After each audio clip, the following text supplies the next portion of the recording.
Good afternoon. This is Jim Delaney. We are at PRSA here in beautiful Philadelphia. And this afternoon, I'm here with Melissa Agnes. Melissa Agnes is president of the Melissa Agnes Crisis Management Group. So welcome. Thank you for joining us here today. Thanks for having me, Jim. Well, Melissa, you've founded your own crisis management company.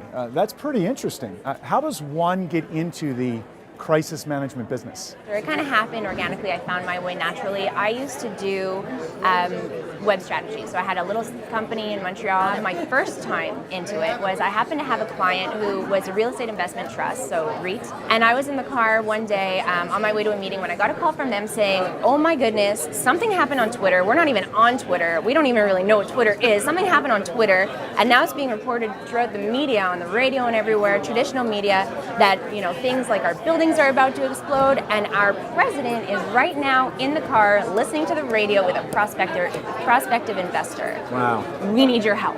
So they had nobody else to call but me. I went in, they didn't, like I said, they weren't on Twitter. Within 30 minutes, we had the media reporting the right story. We had everything that they needed streamlining to their homepage. We had the situation calmed and the right communications out, the message was out, everybody was receiving the message properly, that I had a lot of fun.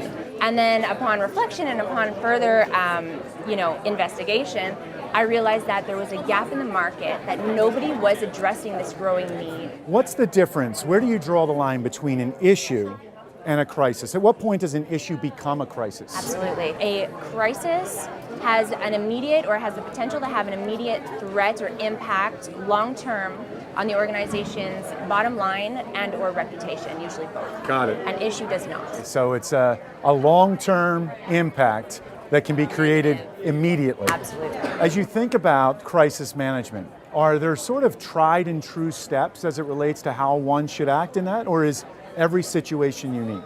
Every situation is absolutely unique.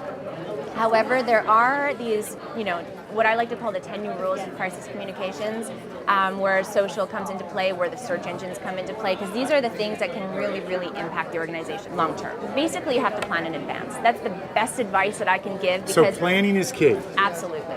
And training yourself, training your team. Awesome. It's been great spending time with you, Melissa Agnes. Once again, Jim Delaney here at PRSA in Philadelphia with our special guest, Melissa Agnes, with her own crisis management team. Thank you.